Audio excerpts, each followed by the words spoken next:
Welcome into today's Dropping Dimes podcast. I'm your host, Matt Nost, and I'm joined by co-host of the Punch Drunk podcast, longtime friend, fellow NBA enthusiast, and all-around good guy, Mr. Jayson Thibault.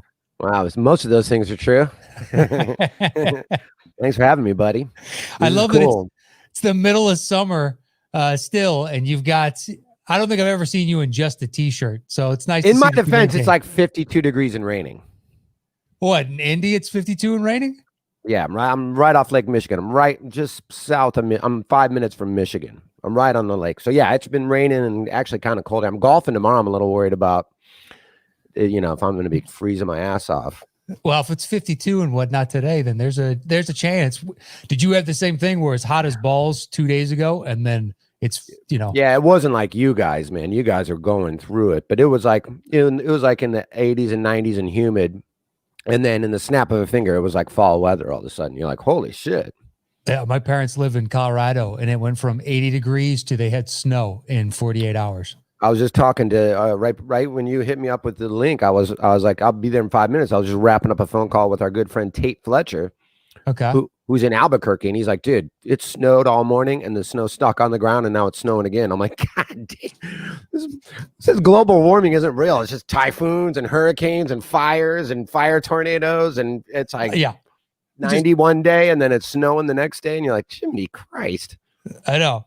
I like that you started to clean that up with Jiminy Cricket and decided, you know what? Let's just filth it out. Let's just blaspheme all the way. The world's coming to an end. I might as well get into a fight with God as well. You think you're on his good side at this point? Fantastic point. That's a fantastic point. Yeah, we're not on speaking terms. Yeah, I don't think I am either. I don't. Yeah. Not like I got a conduit. Before we get into all the exciting NBA talk, I haven't, seen you face to face in a while. You look good now. How's everything going with like the pizza place and all the everything going on out there with you? Have you guys been all right with everything, or? I mean, the shop is fine. It's had its ups and downs, but by and large, like it's been status quo. Yeah. So you didn't have to like close down and all that kind of craziness. They early on they chose to shut down any dine-in long before it was mandated that they had to, and just went to contactless delivery and pickup and all that stuff. And it's helped them maintain, because it's shut down other restaurants that have had outbreaks. And thankfully, the shop hasn't had any so far. So, the shop's good. And I mean, I sit at home, I do this shit, and then I just do improvement projects around the house, and that's it. That's all. I will say this. I'll give you a great plug here. We went down and did San Diego Comedy Store together, you and I can't remember who was with us, but we stopped on the way at your place and got some. You're like, I'll just pick up a couple pizzas for all of us. Goddamn delicious. Well, I'm glad you enjoyed Goddamn delicious pizza. If anybody's in that neck of the woods, I highly recommend it. Absolutely. And I'm a pizza snob from the Chicagoland area, born and raised, and that was some goddamn delicious pizza. Well, thank you. I'll pass that along to the wife. Please do. Hopefully that'll get you out of the doghouse. How long are you going to be away from LA? Well, man, I mean, I was coming out here in August for the whole month already, because my mom built a new house that I'm currently in, and she was going to be moving in and going through all that shit. So I was coming out to help her all month anyway. And then LA got worse and worse and worse. And then in like March, all this shit happened. And they go, April 19th, everything is closed. And I had a month-to-month lease. And in April, and I was going crazy. I was like losing arguments with myself. You know what I mean? Like talking to myself. Then I start arguing with myself. I had an imaginary friend that after like 3 days, I wasn't even on speaking terms with anymore. I was going nuts. And then in April, they go June. And I go, man, I got to pay, May's rent, June, and I'm like, fucking man, fuck this. So I came home early, like in the middle of April. So I've been back here since then. And I probably, and then my Red Zone gig, I work the Red Zone for the NFL, for NFL, to people don't know. And my position, now there's 3 people that have my position. My position and the other 2 guys that have it was null and void for the year, because they don't want anybody in the studio with Andrew. Usually there's about 9 of us. There's a hair and makeup person, a wardrobe person, director, 2 cameramen, and then Andrew's 3 assistants. And they've minimized that to just director, cameraman. Wow. So then because I was coming back in September to work for the NFL. And now that that's all up in the mix, I'm just like, I'm here till like it's back to normal. So I don't know, man. Halloween, Thanksgiving, I have no idea, man. I'm really Yeah. Well, Halloween, I mean, LA County just shut down Halloween. There are no Halloween events. Kids are not well, I supposed to mean, trick or treat. that time of the year. I don't know when we'll be able to work in comedy clubs again. I don't know when we'll be able to. I don't want to come back to LA and pay fucking $1,400 a month to sit in a room when I can do that here for free and get yelled at because my shit's in the dryer. I was joking. I've been doing a little bit of stand-up. Stand-up's been a little bit okay around here. They have limited shows, limited seating. Everyone's wearing masks and all that kind of stuff. But it's been fun to do stand-up again. And I was saying, I'm like, with all the COVID and everything so boring, I was like, I've been jerking off like I'm 14 again. Not in frequency, but because I'm doing it in my mom's basement again. You're not alone, though. I know, I'm quite a few people that have gone home. So those old rituals and habits have crept back into a lot of people's lives. Amazing how many people are just gone, man. Everybody's just leaving LA, but it's the same thing in New York, and it's the same thing in Chicago too. And so many of my good friends that I knew that lived in the city or had moved into the city when they got, of adult age, are all gone because Chicago got bad. So it's so crazy. People are just all over. And thank God for Zoom and thank God for StreamYard and all this kind of stuff, because this is my only human contact. I feel like it feels like you're in jail. Yeah. Outside of seeing my wife and occasionally like a neighbor or something, I don't have that. Anybody outside of this. Now, has this been stressful on your relationship, or has it made you guys closer? Has it made you want to kill each other, or are you guys she still works. So that's great.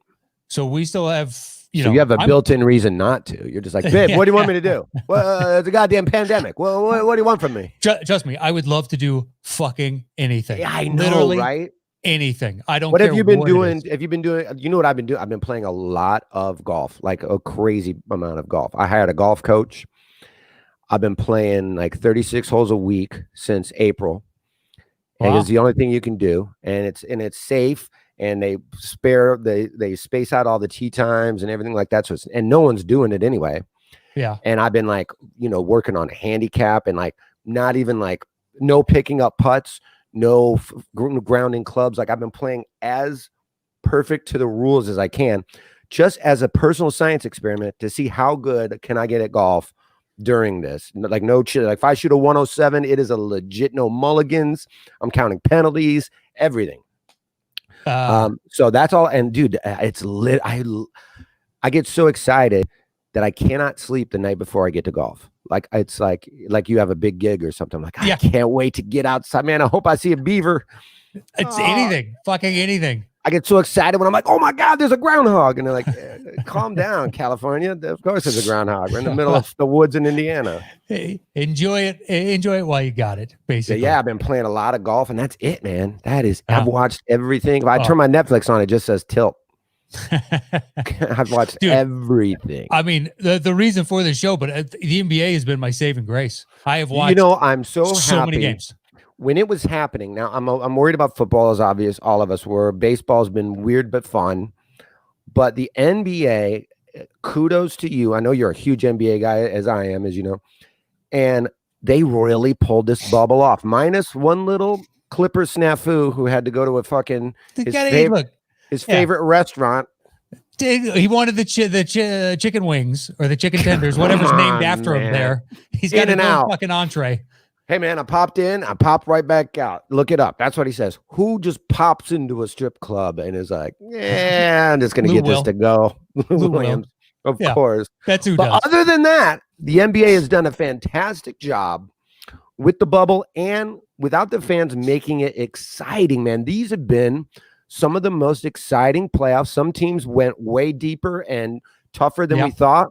Some people thought I feel like the Lakers, at least in the first round, were like, oh, where's our rings? And now the Lakers are playing. They're like playing like they got to play. Yeah.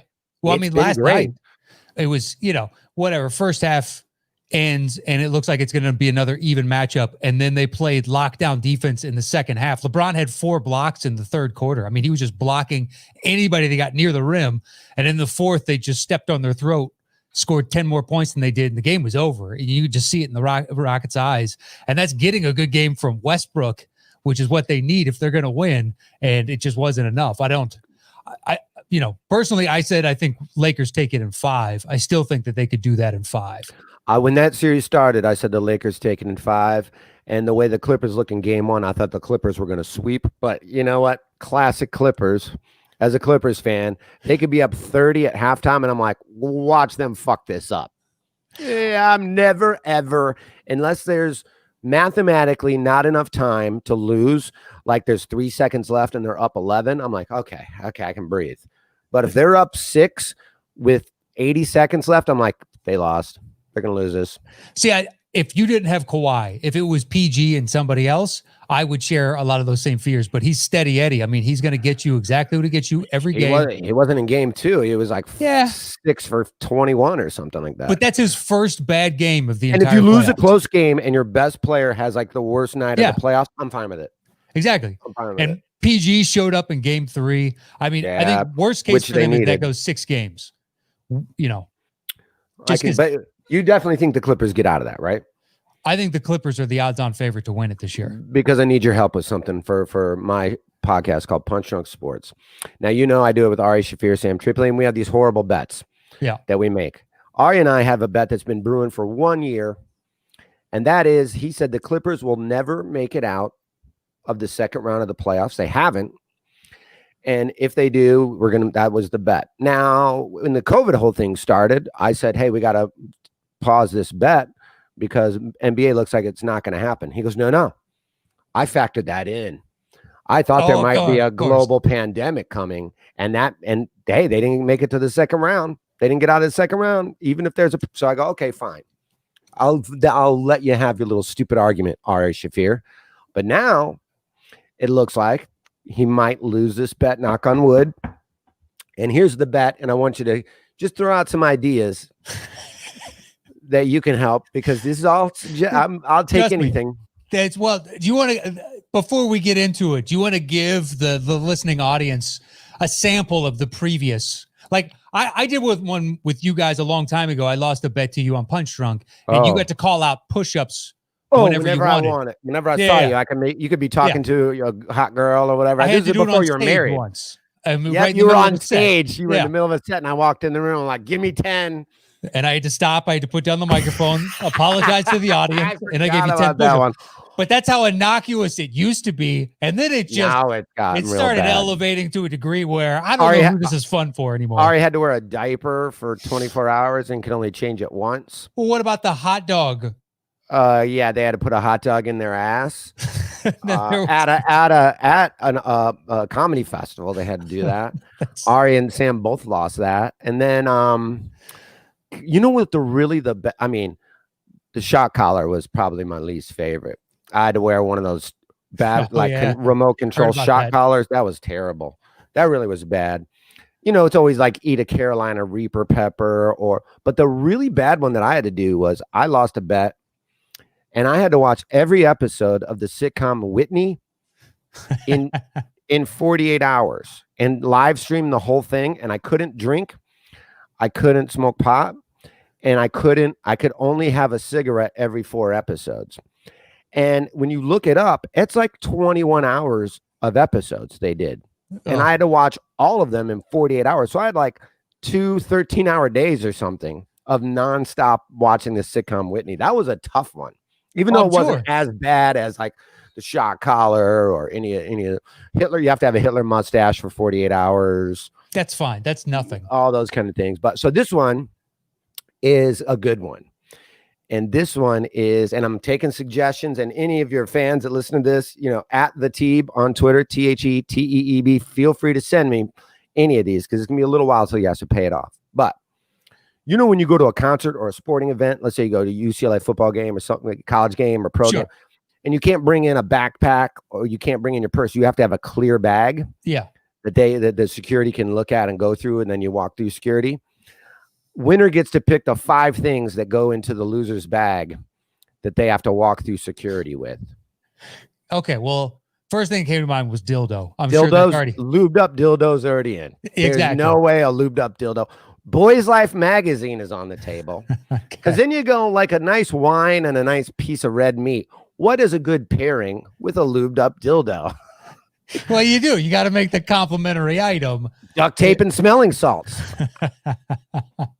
You know? What else you got? What are other possibilities? Well, because Ari's Jewish and a signed copy of Mein Kampf is on the table. Who's signing it? That's what he said. And I go, Hitler. It's going to say, dear Ari, get well soon, Adolf Hitler, but well is in quotation marks with. It should be your buddy, Adolf. So off the table, the only caveat is like no guns, no weapons, nothing that's going to get you arrested. Exactly. Something that's going to get you in trouble. Because, with a dildo, it's going to be like the Buffalo Bills. Remember how every year they would chuck a dildo onto the field for like 4 straight years? And then they really had a whole fucking policing of like, quit bringing dildos and throwing them on the field every time the other team scores. Yeah. That'll get taken out. It's going to get taken out. But when they grab it, it's going to be all lubed up and it's going to even be more humiliating. I'm like, why? What do you plan on doing with this, sir? Well, you should like melt a little bit of chocolate and sprinkle that on the lube. That's a nice touch. That's a nice touch. To make it look like it's been previously used. So they're grossed out by the fact that they have to touch this dildo. That is a good touch. I like the chocolate touch. Oh God. Give me some time to think and I'll text you or I'll tweet you. If you think of anything, but that's what's coming. So that's Clippers get out of the second round. And I sent him a text when the Clippers won the first game by like 30. And I go, that's one fuckface. That's one. You got 3 more and you're going to see Billy Joel with some weird shit in a bag. That's the concert he has to go to is Billy Joel? Whatever he wants to go to. Doesn't matter. Whatever. That sucks. You don't Yankee game. Oh, well, that is funny too, because then he has to buy tickets to something he doesn't even want to go to. That is a good double whammy. But if you haven't already that's a good touch. That's a good touch, Matt. That's a good touch. So and then he commented, I'm sending somebody with COVID to the bubble right now. And I go, you better hurry because you got 3 more. And then they lost game 2. Classic Ari sends me a text. Oh, my internet's down. What was the score of the game? Okay. Yeah. Well, the problem is you're pinning your hopes on the Nuggets, who I'd like, but the Clippers are so fucking deep. And the thing is, Jamal Murray has turned a corner and he's looking great. And Jokic is, those two, what you're going to get by and large. And then after that, it's like Cam Porter Jr., he is either the highest of highs and amazing, or he's a rookie. Yeah. His game is bipolar. Yeah, Gary Harris is just getting lights back out or lights on. There's no middle ground with him, which is Millsap hard to get looking consistency out. It's hard to get consistency out of somebody when you're like, are you hot or are you not hot? Am I kicking you the ball for a 3? Or, you know what I mean? Yeah. You got to take the hot hand away from a guy like that because you're like, dude, you're 0 for 4. I'm not going to keep kicking it to you for the stroke if you're going to be missing it today. We'll get back to them. I want to talk about the Bucks. Bucks got bounced. The Heat are now 8-1. They've only got 1 loss so far, and it was game 4 against the Bucks. And now it becomes a question of, congratulations to the Heat. You're crushing it. But what do the Bucks do next season? Because they've already said, rumors have been percolating all season, but unofficially they're going to make a run at Chris Paul. But they can't afford him. I don't know how the fuck they're going to do that. So what do you do if you're the Bucks next season? Because do you blow it up?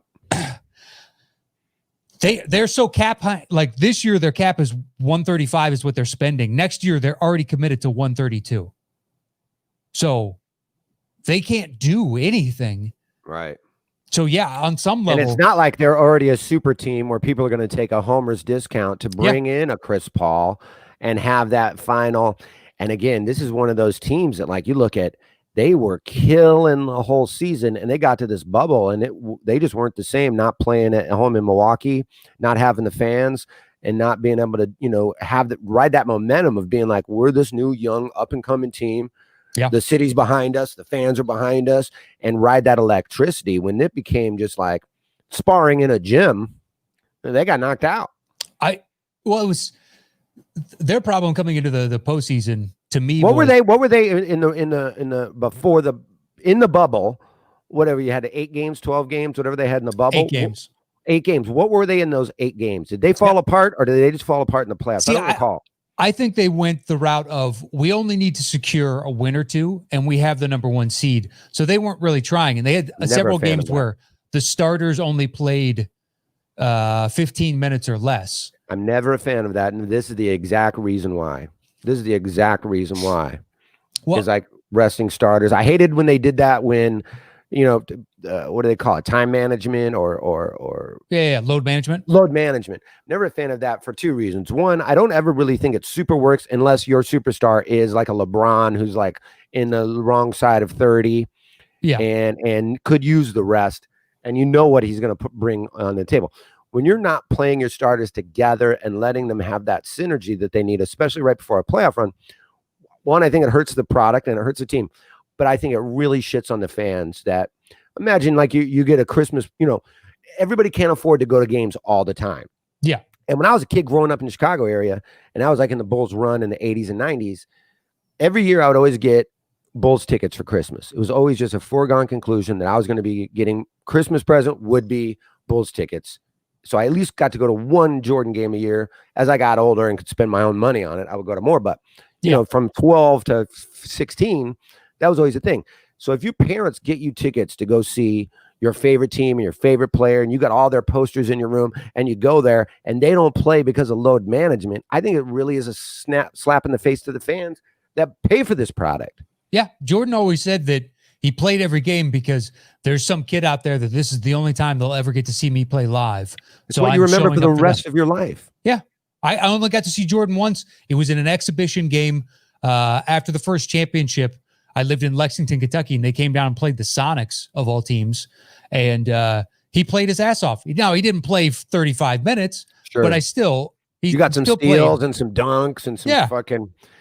It was stellar to watch. I went to Rupp Arena and watched the game, but it's the only time I ever got to see him live. Well, you didn't pay the $35 to go see Rory Sparrow. That's for certain. Oh, so it was what was it? Justin Cage with his fucking Cage, Jerry curl afro. Probably Brad Sellers at center, like 7'1", 182 pounds. It was a weird Sonics team. I will say that it was a weird Sonics team. But yeah, the load management I'm not a fan of. But in regards to the Bucks, my question coming into the playoffs is the same thing I've had since last year, watching them flame out of late in the game, who's getting you a bucket? And then on top of that, Giannis in game 3 before he got hurt was willing to settle for these long threes. That didn't help him. Him getting hurt, it was a wrap. It was. They still won game 4, without him when he sat after he rolled his ankle for the second time in 2 games. Yeah.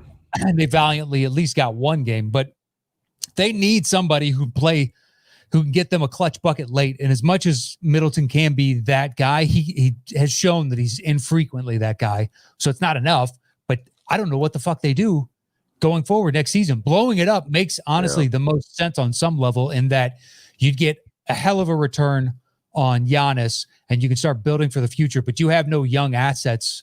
Dante DiVincenzo is probably your best young player at 23 years old. Outside of that, dude, and when was the last time an MVP left a team the year he was MVP?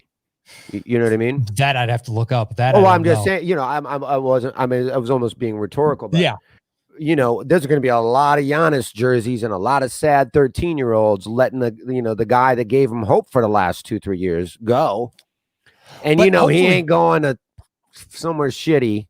No, right now the odds-on favorites are Miami, the Lakers, the Warriors, and potentially the Mavs. I've also, wow, man, that would suck. The Warriors would suck too. I've also heard the Nets. Interesting. I've heard the Nets, which, man, you get Giannis and a healthy KD. Ooh. The problem is, though, Kyrie and KD both need the ball in their hands to be successful. Yeah. Who'd they just get as a coach? They just got somebody I liked as a coach. Steve Nash. Steve Nash, I think, is an interesting coaching move there. Yeah. Because I think a younger ex-player will deal much better with all of those egos and not having enough balls going around, and somebody who was known for passing better than like Thibault or one of these, or even like fucking Popovich, one of these older, more I don't want to say out of touch, or not as hip. I don't know what word I'm looking for, but I think a younger guy like Nash will be able to communicate better with those egos. Well, I know he's friends with Durant, which helps. Yeah.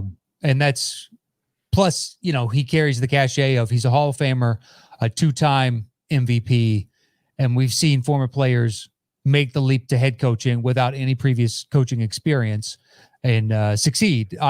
Best example. And he's is played Steve with Kerr. egos. He's played with those egos. He's played with the Barkleys and all those kind of guys. Shaqs, the Amaris, Shaq, Stoudemire, yep. Yeah, the Kobe, the Dwight Howard. I forgot he was a Laker too. Yeah, yep. So, I mean, he's been around the league and he has the respect of all involved. Their pie in the sky dream was going after Pop. And I think that could have worked just because, the amount of respect that they have for Pop. He kind of has that Phil Jackson kind of allure or, you know what I mean? That kind of reputation of, hey man, just do what he says. He wins. Yeah. And it seems every player seems to love Pop, even if they only just run into him post game and he, said something to him. Is Popovich the Bill Belichick of the NBA? No, because he's likable. That's true. But he sure has that kind of snubbery towards the media, and any dumb question, he'll fuck off. But the media loves him for it. Whereas Belichick, the media is kind of, they know they have to put up with it because it's Belichick. Yeah. It almost becomes badgering to a point with them. Yeah. Pops is done with a wink and a smile, and Belichick's is just, I only do this because I am forced to. I'll get fined if I don't. Yeah. I realize it's part of the job, but I hate it and it has nothing to do with my job. Yeah. It's like, okay, well, I'm only taking you to prom because my mom says I have to. Don't order anything expensive, bitch. God, he's got to be a terrible date. Oh, I can't even imagine. Just the worst. I can't even imagine. All right, so that one is done. The Celtics and Raptors play, today, and there's a chance the Celtics. Who do you think? Who do you like in this year's? Because Chris Burns, he and I were texting back and forth, and he made money on the game last night. He won $300, got both games right, just doing the money line last night. Okay. Lakers game and the Heat. And then so tonight he's like, hey, and he's a big Laker fan. I'm a big Clipper fan. So every Clipper loss, I get the ha ha ha text. So he wants to go. He want to put the 300 he won. He wants to put down on Toronto and he wants to go Boston and Denver. And I actually think the opposite will happen tonight. I think Toronto wins, even though they're a little banged up. I think Toronto can really ride that momentum. They were down 2-0, and they got a chip on their shoulder, and they know they're the returning champ, and they know they lost their best player. And I think they have more momentum and more kind of like, let's circle the wagons and really focus.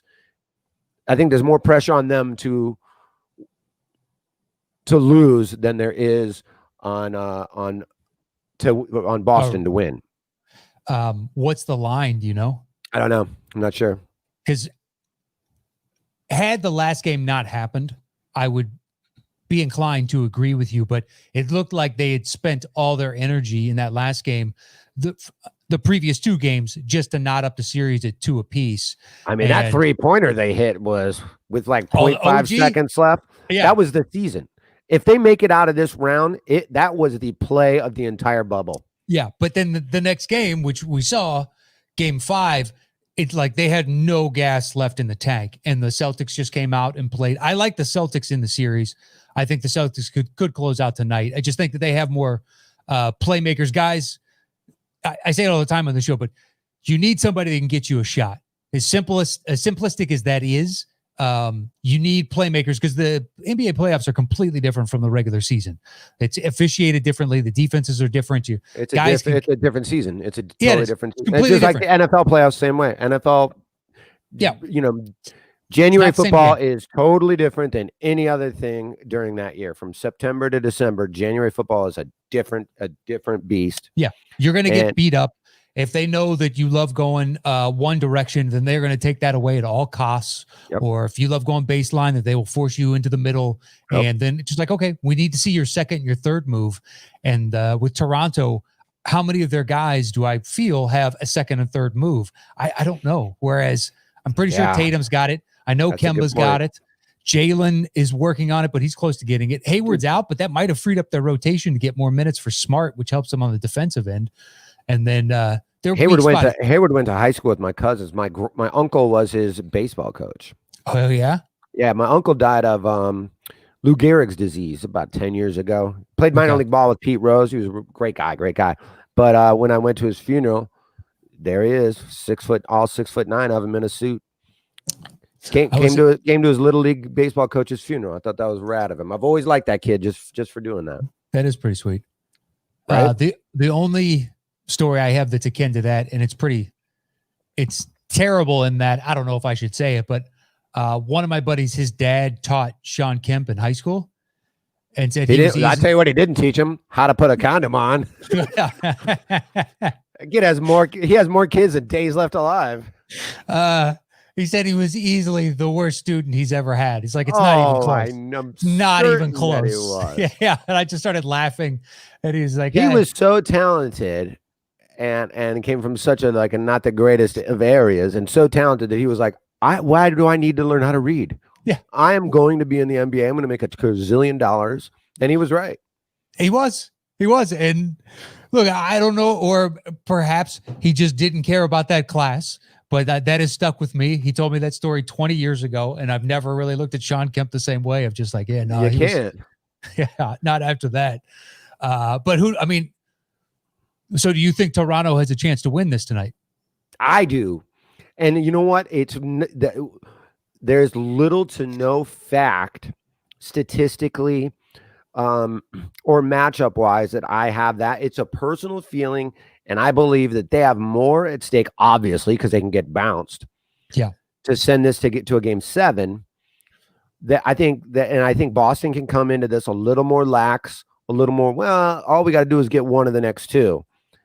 And I think Toronto's got their back to the wall. I think Toronto has that kind of like a scared, field mouse in a kitchen corner with 2 cats looking at it. Like, Toronto has to do. They can't afford to not be incredibly focused.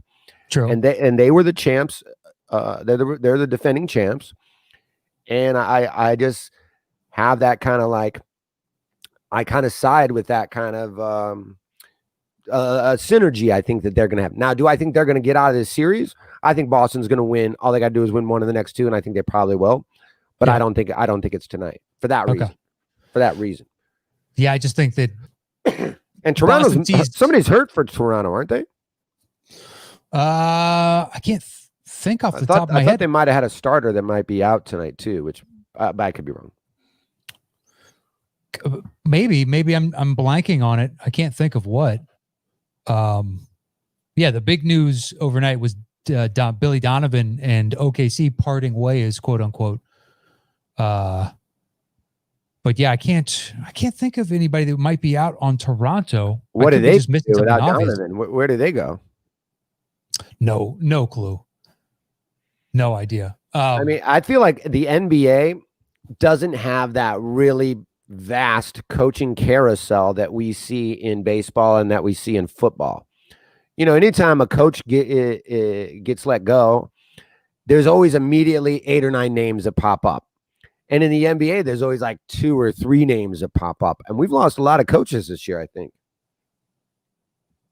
Right? Okay. Serge Ibaka has been listed as day-to-day. Ibaka, that's who I was. Yep. Don't know why I spaced on that. I had to look it up. Wow. Yeah. It was Ibaka. Yeah, I don't know. And day-to-day generally means you're not playing tonight. If they list you as day-to-day today, but if there's ever time to go for it, there's ever time to rub a little dirt on it, as my old football coach used to say, which is great medical advice, by the way, for a broken arm. Just rub some dirt on it. Get back out there. My arm is hanging off of my body. It might work. You never know. That could be some special dirt. There's some anthrax in that soil, and boom, you're good to go. That's true. You're just a raging maniac the next game. I wouldn't be surprised.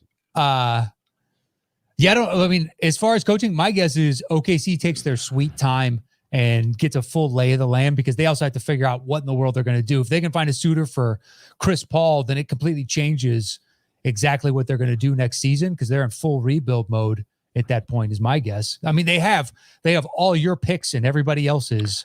I had 2 weeks ago on our podcast, we had Craig Kilborn on. Okay. And don't know the guy, but he just agreed to do it. And it was super nice to talk, just talk sports with him. He's a great guy.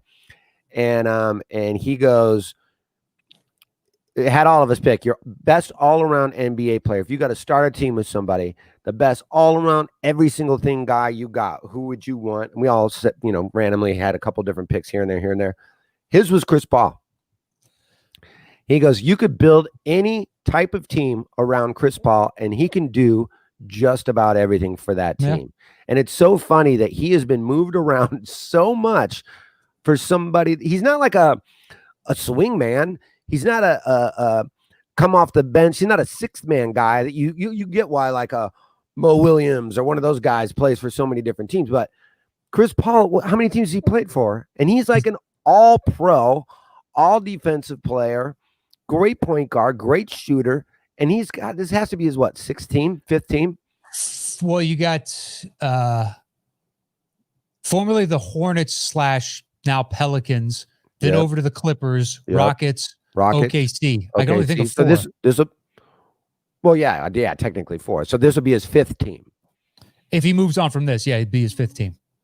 I don't know how he stays there. They didn't anticipate making the playoffs this year. So I don't know what Presti's game plan is going forward, because look, SGA looks like he's growing in the right direction. And that 3-point guard lineup that they roll out with Schroeder and Chris Paul's is pretty fucking deadly. But I mean, he's going to be owed, I think it's $41 million next season. And then Steven Adams is $27 million. And that's eating up the bulk of their cap. Yeah. $27 million for that guy. They have fucking 17 of your picks, and they've got a pick from Miami, and they've got their own picks, and they're going to be retooling with young talent. If they kept Chris Paul, I can't get over the $27 million for Steven Adams. I like Steven. He seems like a good dude. $27 million is a crazy number. It's a crazy number for him. It does seem like a good, but you know what I would do for $27 million? Anything. Anything. Would you kill the president? I'm saying it right now on your podcast. For $27 million, I would kill my mother. And she would understand. She would go, well, $27 million. We did have a good run. Good seeing you, babe. Don't forget to get your shit out of the dryer. You might want to let her know. Listen, I got an offer from this I just can't turn this down, Mom. This oligarch on the other side of the world, and 27 mil. Yeah, I mean, I'm not sure, but I would assume they're not in any kind of rush to fill that role. Plus, after the backlash the Nets got for not A, hiring a minority coach, but B, not really doing much of a minority coach search. At the same time, though, it's a 2-time MVP and Hall of Famer is willing to be your coach. You take that. I don't care what the individual is. I agree with that. I mean, this is one of those where like, I do get you could have done like due diligence, but when you get when you get the guy you like, I don't care if it's a man, a woman, black, white, Hispanic. Like if that's the guy I like, that's who I'm hiring. Yeah. If LeBron decides a couple years after he's playing, I want to coach, who's not going to hire LeBron? You're going to take a flyer on him for sure. Yeah. Any multiple time MVP, you're going to do it. It doesn't matter. And by the way, did you see that, speaking of LeBron, now has won more playoff games than anybody in NBA history? Yeah, he is number one. As of yesterday. He's number 3 in assists. It's going to be a little bit, but, if he keeps making late playoff runs with the Lakers, he could end up number 1 in so many categories. It's ridiculous. When you think of LeBron, you think of everything that you think of. Everything that you think of, from all the crazy shit of his coming out party, going to Miami and how he screwed over Cleveland and that, then him coming back. There's all that shit. Yeah. And then there's all the dunks and the highlights and all that. But the fact that this late in his career, he led the NBA in assists is pretty special. It is. And it's pretty special. At 35 years old, he's still averaging like 34 minutes a game, which is ridiculous. No need to play that much. With his body type and with his age, you would think he would be like a Karl Malone, Kevin Willis, down low guy, taking it a little bit easier. But instead he went the other way and he goes, I'm going to lead the league in assists. You go, sheesh, wow, good on you. Good on you. At his size. He easily could have been like I'm going to let the point guards do that. I'm going to let other people do that. Just kick it to me down low, and But that's it. He's never done that as much as like his first year with the Lakers when they signed Lance Stevenson and a bunch of other dudes and they surrounded by quote unquote playmakers. So LeBron didn't have to have the ball in his hands. And then he proceeded to demand the ball and run the offense. It's like, this is what you do, man. And the best way to win with you is surround you with shooters. You run the offense. Now the Lakers don't have the shooters he normally does. But if Rondo is going to go 3 for 5 from 3, it's crazy to watch Rondo. He shot 72% from the field last night on volume, the relative volume shoot. I think he got up 11 shots. Like I've game always 2. liked Rondo. Now, I'm a Laker hater, but you know who's made all the difference in the world, and it goes without saying. Anthony Davis on the Lakers just seems unfair. Well, between the it nice seems thing, unfair. well, they're good without him.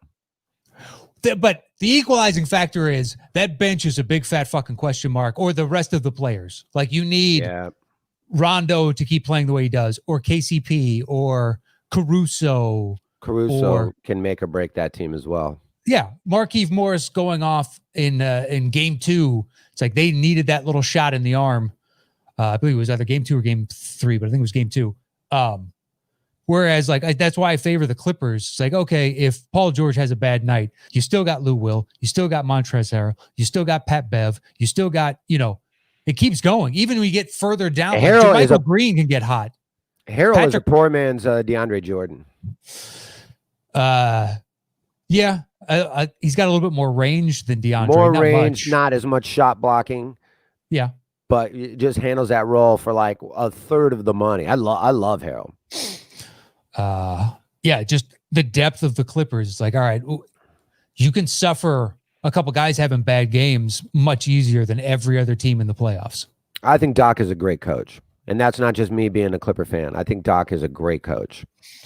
I think he's excellent at managing top-end talent, which is a skill set in and of itself. X's and O's, maybe. I don't know. You'd have to talk to like actual coaches. It doesn't seem as obvious to me as other guys when you can tell like what Nick Nurse has managed to do with Toronto. Right. Pretty incredible. And I don't know if Doc could do that, but I don't know how many coaches could do what Nick Nurse has done this season. But yeah, so Denver, you think what? Maybe one more game and then Lakers close this out. Boston, you're saying they're going to take one of the next 2. Yeah, I think it's going to be Boston. Obviously in the Heat, unless you want to bet against that, and then I will take the Heat. But Boston, you're going to take Heat in the finals. You're going to take them all the way to the finals. I was going to say for them to make the Eastern Conference. I don't know when this airs. You want to do a bag of bets on that? Oh, okay, I'll take that. Yeah, but I think it's going to be Boston. I would love for it to be Toronto, but I think it's going to be Boston, and I think it's obviously Miami, and then. Knock on wood again, the showdown that we wanted, Lakers-Clippers. Now, I really wanted Lakers-Clippers all season long.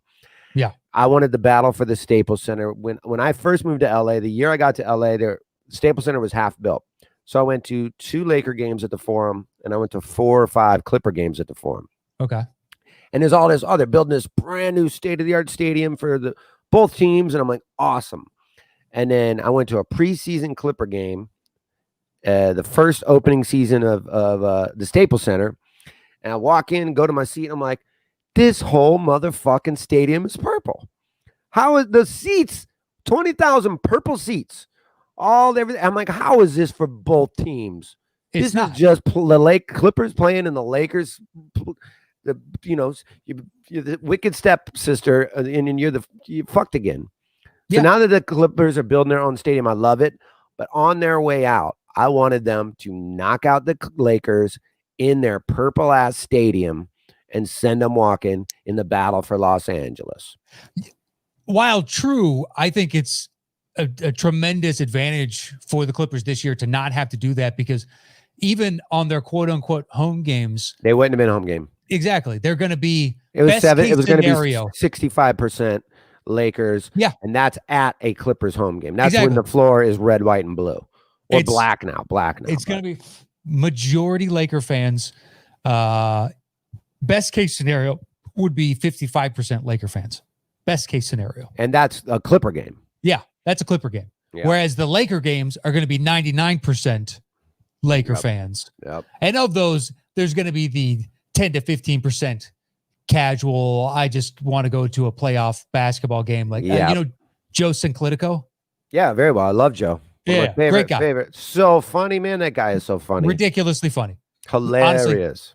Honestly, he was one of the few comics I watched every one of his sets when we. Yeah, because you guys both came up in San Diego Yeah. together. Yeah. That's why I think he's phenomenally funny. He's one of those guys that's just as funny off stage as he is on. Like if you have a car ride with him, your stomach's gonna hurt from laughing at just silliness. Oh, just all the stupid vulgarity that comes out of his mouth. It's just so your dumb. brain works in a way that it doesn't make sense to me, and it's fantastic, and I love to be around it.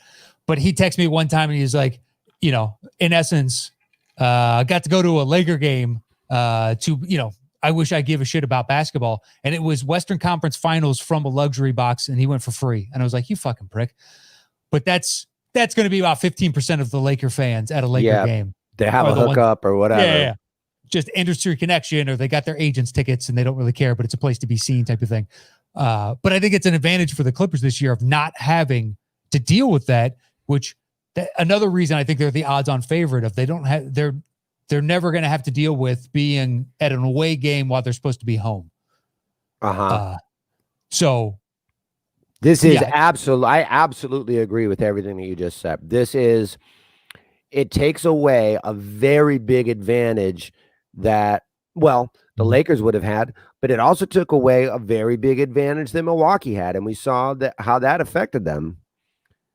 I don't think Renazizi and I were talking about, Steve Renazizi was on my podcast and we were talking about golf, and we were saying how interesting it was. He's a huge golf fan, that all these tournaments during this pandemic, again, without fans, it was so interesting to see that the two of the last four majors were all these kids that were under 27, 26. It wasn't the older guys playing, because this is exactly like they played at Cal.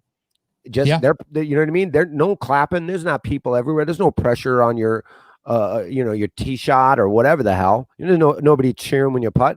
That's exactly how their college tournaments were 2 years earlier. Yeah. So this was just a walk in the park for them, and they were all winning these tournaments, and all these, Phil Mickelsons and Tigers and all these guys are like, where's everybody screaming my name when I rip a nice drive? You would assume like it would benefit certain guys. Like I had a Bucks fan on here on a Dropping Dimes way back when, and he was saying that he hoped it would help Bledsoe, because Bledsoe is admitted to being kind of too engrossed in the moment. He gets so nervous in the really big games, and the fans and whatnot amping him up for good or for ill. Without those fans, maybe he settles down and plays at somewhere near the salary. He didn't. He wasn't bad, but it's not like he excelled in the bubble. But this situation, this environment, it seems to be helping certain guys kind of elevate their game. They can zone in. They don't have to deal with the crowd noise or people making faces and whatnot, stealing their eye line and screwing with their depth perception on shots. Yelling at you when you're shooting free throws. Now, I was going to say this to you. How many times, because they've really done a good job, one, camera work. Yeah. Two, the way they have those big, like all the fans and all this stuff, like on the digital screen with the sound. How many times have you been watching this, in particular, these NBA playoffs, and laying on the couch or wherever you're watching the game, and then you go, and then a big bucket, or there's a controversial foul or something like that, and the crowd goes crazy, and you go, oh, there's no crowd at this game. Yeah. So many, 4 times a game, even still, I have to remind myself that this is fake noise and fake. It's like a sitcom laughter. But there are weird moments where a huge play happens and it should be punctuated by a roar of a crowd. Yep. Like you only get to experience during the playoffs. Or you force someone to burn a timeout and the crowd goes nuts, and then you know what I mean? And you're like, oh yeah, they're not. The game 3 where OG wins it at the end, that the Kemba Walker little no-look wraparound pass to Theus, who dunks it with 0.5 seconds left, that would have been a home game for Boston. So the crowd would have gone. What a pass that was. I mean, that exactly. was back-to-back amazing plays. Back to back. So the crowd would have gone bananas, and then to Yep. turn around and And it would have been screaming. crickets chirping when he hit that buzzer beater. Just to have that dynamic and the polar opposite in reaction. Like that's where I miss the fans of being able to experience those moments. Because I went crazy for both because I just want to see a good game. I don't really care. Me too. Then that I don't have a dog in that fight in that series. I don't have a single one. As a Bulls I don't have a fan, dog in the whole East. As a Bull, same here. As a Bulls fan, I don't have a dog in the fight in the East. Yeah, and I like my three favorite teams always are Bulls, Clippers, and whoever's playing the Lakers. You know, it's those are my three favorite teams. I'll admit it on this show. I'm actually pulling for the Lakers against the Rockets just because I can't stand watching the Rockets my stuff's play. in the dryer. Gotta go, bro. No. I can't stand watching the Rockets play. I hate it. I hate the Rockets too. It's the worst, and it's nothing. It's hate. Who I really loved and was rooting for was the Trailblazers. Yeah, who didn't? I wanted. They were hot and they were so fun to watch. And great story. Yeah, great story. It doesn't bother me if the Lakers win. So be it. I'm not. You're a Clipper fan, so it makes sense that you want to root against the Lakers. I totally get that. As a stand-up comic in Los Angeles, how can you justify rooting for the Lakers? Well, they ruin every set. Oh yeah, that's true. So that is true. That is true. Yeah, normally for those that don't know, in the summer, if the Lakers make a deep playoff run, it kills every show that they're. It kills every game goes to game 7 with those bastards. Yeah. And every time you're in some sports bar or whatever doing stand-up, they're like, "All right, let's start the show," and the Lakers are on games, and no one's looking. I've been at the store to go up and do a set, and it's fucking 8 people. Yep. And it was sold out the night before, and it'll be sold out the night after, and just like not Lakers game on tonight. And you're like, this sucks. Yeah, people just don't go out. And if they go out, they're looking at the TV above the bar. Yeah, they're not paying attention to you at all, especially, It's the worst. But this year, who gives a shit? But I know, I feel, because I don't want to root against any team. I'm just enjoying. I don't have any dog in the, but I've never, since the Rockets have switched over to this crab dribble for 18 seconds and then Harden baits either his defender into a foul, shoots a step back 3 that he travels on, or he dishes to a teammate. It's just like, this is not fun to watch as a non-Rockets fan. Personally, I don't have anything against Harden. I'm not very much of a big Rockets fan, but man, I just don't like his game, the way he plays. He'll stroke a 3 from 5 feet behind the thing and fall on his ass, and it's gorgeous. But God damn, do I hate watching that team play for some reason. Well, there was one last night where he did his classic Harden. He started dribbling, and with his left hand and with his right, he hooked Rondo's arm. And then he goes up once he gets close enough to the basket, and he goes up for a fake layup, and he already has Rondo's arm hooked under his. He spins around like a helicopter, like, and then the refs call a foul, and Rondo is like, he hooked me before he, like 2 steps before he went up, knowing that he was going to bait you into calling a foul. He might be the best at getting fouls called his way that shouldn't go his way. He might be the best in the NBA. That's a bold statement. There's a lot of people, but during the regular season, I don't even think it's a discussion. Yeah. During the playoffs, like, they don't give him as many of them. I mean, LeBron gets a lot of whistles, but they aren't, like, when you watch the replay, they aren't like LeBron. They're not premeditated. Yeah, like Harden in Harden's head is like, I'm going to drive to the paint and I'm going to draw a foul. I'm going to grab this guy by his jersey and take a fucking Vlade Divac. Well, the bullying we all did to LeBron after you could see the replays and people put together clips of him flopping in Miami when it was just egregious. And you're like, dude, you have 50 pounds on that guy and he nicked your shoulder and you're flopping back 17 feet. And so he stopped doing it. Whereas Harden, I don't think gives a shit and continues to just basically try and get as many fouls called his way, which it's smart basketball, but it is not fun to watch. Yeah, it's just not fun to watch. If I was a Houston fan, I'd be all over it. If the Clippers or Bulls were playing like that, I'd be like, yeah, I mean, what are you going to do? But, being not a fan of Houston, I'm like, man, this isn't fun to watch. If it's just a random game that's on, I probably would be more inclined to not watch Houston versus Golden State. For that reason. Yeah, I agree. Another team I hate. Another team I'm sick of is Golden State. I'm glad they had a shit year. I got no problem with them. The only malcontent on that team is Draymond. And he's at least he's an entertaining malcontent. Yeah, the rest of I like Steph. I like Clay. I like Steve Kerr. I like, I like Steve Kerr. I do like Steve Kerr. I got no problem with them. But who knows next year? The West is going to be even more of a juggernaut than it was this year. And the year before. I mean, the West has been just 20 years of this. Everybody's been flocking to the West. One, because they want to be in those super teams.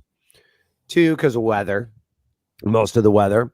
Yeah. And three, what is there in the East? Well, you would think an easier way to the finals. That's why LeBron stayed for so long. You would think. So why not go to the East? Like Jimmy going to the Heat. I'm excited to see what what kind of product the Nets put on the court next year, with an all healthy team and a new coach, and that stadium, and being right there in New York City. I mean Jersey, but they're right there. Yeah. I'm excited to see what kind of, because they weren't able to put that product out once KD was done. Yeah. And well, I want to see who they keep amongst, because Kyrie, when he was the limited games he played, there was that quote from him. You can find it online where he says, "We need more guys around here." And he specifically names like 3 or 4 and leaves off. Who did he name? Do you remember? I can't remember, but he left off like the equivalent of Spencer Dinwiddie or Karis LeVert, or I don't, I'd have to look it up to specifically know who he left off, but it's guys you assumed at the time, like, yeah, okay, if they make changes and shuffle the lineup going forward, they're going to keep. Now, I think Dinwiddie is gone. Karis LeVert made enough of a push in the playoffs to maybe secure his spot going forward. Gary Harris stays. And then after that, like, I'm not sure. It comes down to, in essence, what KD and Kyrie want, they will get. But yeah, that team is going to be super. Oof. But in the East, it's like those two, Boston. Let's see what Toronto does. Philly, Toronto. No fucking clue what they're going to do. Elton Brand has said he's not going to trade either of his 2 superstars, so I guess they're going to run it back. But, Andy with an extra year of health, maybe they're a little bit better and more intriguing. I don't entirely know. Whereas the West, it's like Dallas is going to get better. The Nuggets are going to get better. Portland's going to show up all healthy. What about New Orleans? Golden State can only get better. Exactly. Golden State, everybody's going to be back healthy. Be right there. Clippers and Lakers are always going to be right there. They're both in the middle of a run. Yeah. The Spurs, maybe they've managed to figure out, it's Pop and the system and whatnot. The West is going to be a juggernaut. All right. So you're assuming the Clippers make it out. You're assuming the Lakers make it out. Heat, obviously, and Celtics. Then who are you choosing to make it into the finals? I have to assume Clippers. Yeah, I gotta say Clippers for a lot of reasons. I mean, I could easily see them tanking that and fucking up, not tanking it, but just shooting themselves in the foot. But I like Clippers. And God, man, it's hard to go against the Heat, isn't it? They've only lost 1 game. I want to say Clippers. I want to say Clippers Celtics. Okay. But man, I'll say Clippers Heat. Okay. I see. God, that's the first time I've said that out loud, even on my show. Clippers Heat. Yeah. So I've been saying, in essence, now for like a week, that whoever wins the Boston Toronto series is going to make the finals. So I'm not going to deviate from that. But mine is going to be what you wanted to say, which is Celtics Clippers. I think that's your final right there. I would like that. Now, the NBA wants Lakers, Celtics. Of course. 1, with all the stuff the Lakers have been through. 2, they're such a big market team, that old school rivalry, plus with all the Kobe stuff. I mean, they really want, they're doing everything they can to make it. But if it's Lakers, Celtics, I'm sorry, and it's a rematch of back then, they would love that. That's their best case scenario. Their worst case Clippers, Toronto is what they do not want. Oh, of the 4 teams we gave, Clippers Heat is what they don't. Yeah, but Clippers Toronto. Wow, shit. Worst case would be Nuggets, probably Toronto, or Nuggets Heat. Oh yeah, I forgot. We're just looking right past them. Yeah, Nuggets Toronto. I don't even know if I would watch it. If it was Nuggets Toronto, I don't even know if I would watch it. I wouldn't watch it as I'd still watch. I'm not gonna. I mean, of course I would. What else am I going to do? Watch another fucking below deck Mediterranean? I've seen every goddamn show that there is, man. I'm losing my mind. I was watching cornhole tournaments before sports got back. There was cornhole beanbag tossing on ESPN, and I'm like, finally something to gamble on. I haven't gotten that low, thankfully. Well, that was before baseball, before the bubble, and when they were just like, I was not have any sports whatsoever. I was watching Bundesliga, the German soccer league, when it came back. I was watching Korean baseball. Okay, I didn't watch any Korean. I saw highlights, but I didn't watch any of the actual games. Whereas Bundesliga, I watched some games just because I was just craving any kind of sports. But you're a soccer guy anyway. You like soccer. Yeah, I like soccer, but I don't ever really watch. I'll watch the World Cup.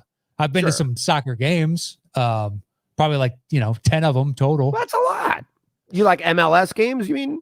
No, I mean... or like little kids, and you should be going door to door reporting yourself. Well, MLS and then Champions League when they come through in the U.S., I go see them, and then I saw a game in Barcelona with Messi. Oh, that's cool. Yeah, went to... they played a nobody team. But it was but that would be cool just to be a part of that experience and see what that's like. Yeah, well, now that Messi's more than likely to leave Barcelona, I can at least say that I saw him in his prime. Yeah, play with him and Suarez, his teammate. That's the Jordan of football. I tried to see him the year before when Champions League came through and Barcelona was here, but none of the stars. If you ever go, none of the stars play. When they come here, you mean? Yeah. Yeah. I've seen numerous. I've seen Man City play, Tottenham, Real Madrid, Barcelona, and 2 or 4 others. I usually go to one match every year, and then none of the stars play. So it's not really worth the cost of admission. Right.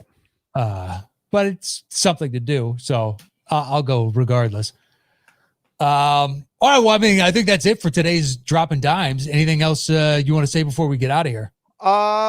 Go Clippers. I'll say go Clippers. Everybody stay safe, be cool, be nice to each other. Feel free to go to iTunes and give Punch Drunk Sports a listen. It's on All Things Comedy, iTunes, Spotify, wherever you can get any of you. We're coming up on 9 years, Nosti. Gotta have you back in the next week or two. During the finals, we gotta have you talk NBA. Hit me up. And we got fantasy football coming up. You and I are in a Comedy Store league together. You got the worst grade from Yahoo, I think. You know why? I was very upset about that too. Those things make me so mad, those grades. Why? I know it's like I read why because there was like 2 players that I reached, like I wanted them, and I could have maybe waited a round or 2 and got them later, and then that's what they punished me for. Of course. I got punished for I took 3 running backs in the first 3 rounds and be like, Boone Shock Taints was the last one to take a wide receiver. That's not a good thing. And be like, you know what? Running backs are impossible to come by during the season. So I will take my chances. Whereas wide receivers, there's 2 or 3 on every team. And sometimes the second guy is actually the first guy. So I'm fucking fine with this choice. Yeah, absolutely. Running backs, if you got a 25 touch guy, you got to go with him. Yeah. Tripoli wins it. He gets an A every year. I noticed that trend, I was like, well, I'm not going to listen to these fucking report cards. I know. He takes 5 kickers. It's fun. He ends up bottom 3 every year except 1 when he won the championship. And it's just like, you get an A draft every year. I'm not fucking buying this. All right, we'll follow him at the team. Check out Punch Drunk Sports. At the team on Twitter. Check out Punch Drunk Sports. And that I would appreciate all of that. Nosy, thanks for having me, buddy. You look great. Good to see you, buddy. That is it for today's Dropping Dimes. You can follow me anywhere at Matt Knows. If you want to give the show a rating on your podcasting platform of choice, I'd thoroughly appreciate it. And if you're watching on iTunes, on YouTube, subscribe to the channel, give the show a like, do whatever you want. But that is it for today. Enjoy the games tonight. I'll see you guys back Friday at noon, our regular scheduled time. And adios.